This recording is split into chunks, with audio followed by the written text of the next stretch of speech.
Allemagne, 1938.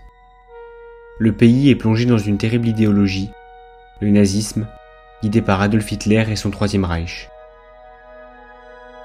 Depuis son élection en 1933, le gouvernement n'a cessé d'instaurer de nouvelles lois qui, à l'image des idées du parti du Führer, visent à retirer différents droits aux Juifs en Allemagne et sur les terres annexées par l'État. Ces nouveaux territoires représentent une population de 250 000 Juifs pour un Troisième Reich antisémite qui veut les faire fuir.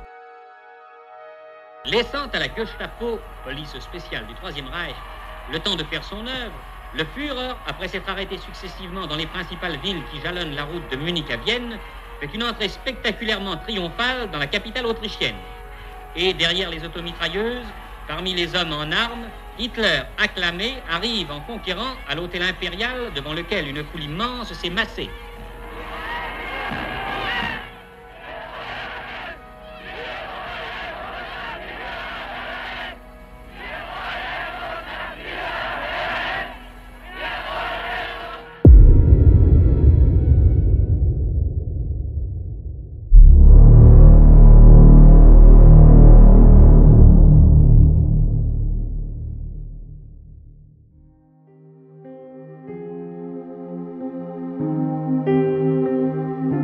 Paris, 9 novembre 1938. Herschel Greenspan, réfugié polonais en France de confession juive, abat Ernst vom Rath, un secrétaire de l'ambassade d'Allemagne à Paris. Prétextant un document important à rendre à l'ambassade, le jeune homme tire sur le secrétaire dans son bureau, après lui avoir lancé « Vous êtes un sale boche, et au nom de 12 000 juifs persécutés, voici le document. »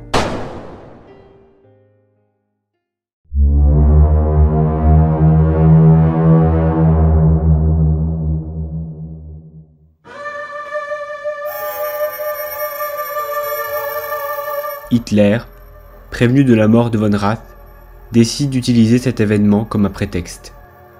Il demande à Joseph Goebbels, ministre de la Propagande et de l'Information, de mettre en place un pogrom, soit des manifestations d'une violence extrême contre les Juifs.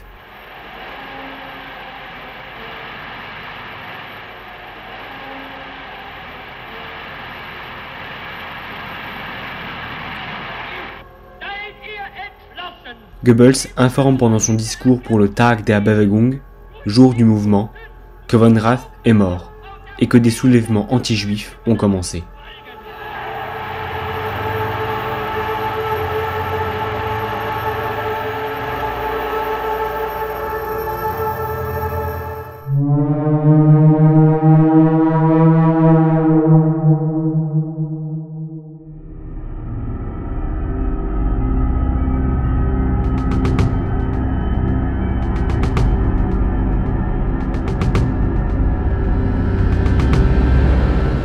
Bien que le parti voulut faire croire à une colère populaire spontanée, les actes de violence qui commencèrent le pogrom furent également commis par des membres du parti.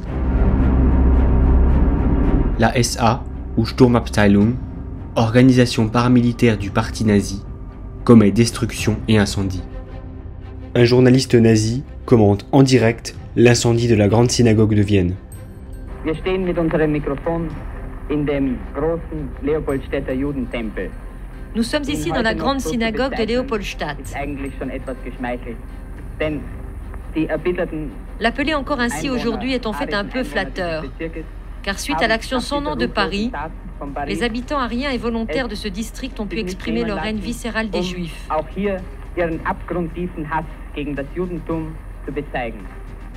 Der Judentempel war in wenigen Minuten ein Raub der Flammen.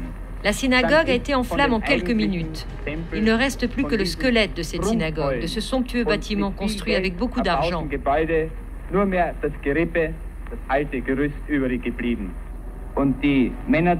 Nous allons donner la parole aux hommes des SA qui font leur travail ici.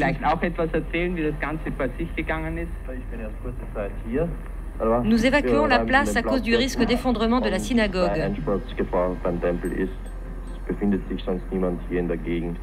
Je crois qu'elle peut s'effondrer, nous n'avons rien contre, n'est-ce pas? Non, non. Le chef de la Gestapo, Heinrich Müller, ordonne aux forces de l'ordre de ne pas intervenir en cas d'action à l'encontre des Juifs. Il prépare ses troupes à des arrestations de masse, 20 à 30 000 individus de confession juive. Les violences débutent vers 22h30 et se propagent très rapidement dans le pays et ses terres annexes. La suite des événements deviendra un véritable cauchemar.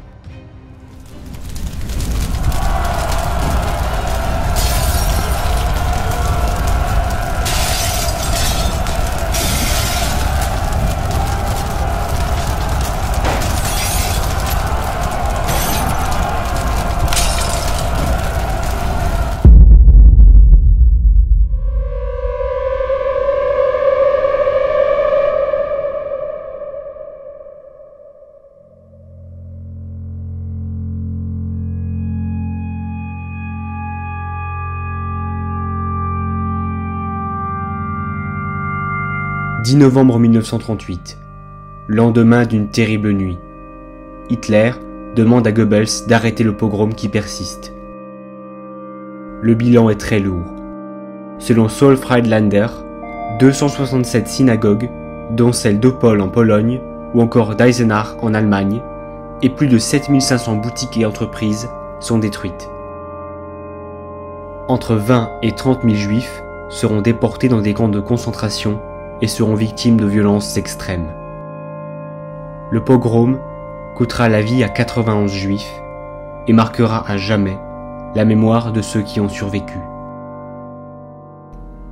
Toutes les fenêtres étaient cassées, les élèves en effervescence, et on nous a fait rentrer rapidement dans les classes pour nous dire qu'on avait réfléchi, qu'on fermait l'école pendant une semaine. La synagogue de Fürstenwald a brûlé.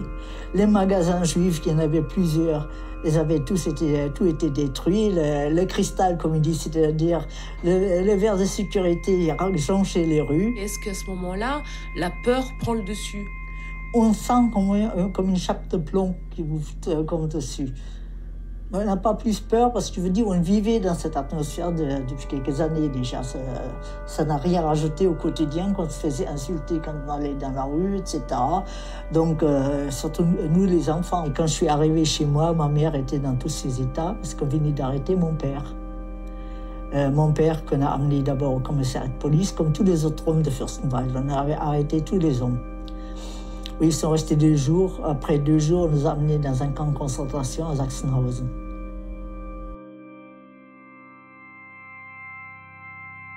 Cet événement ne fera qu'augmenter l'idéologie majoritaire antisémite du peuple allemand et des peuples de ces terres annexées, et conduira peu à peu à la solution finale.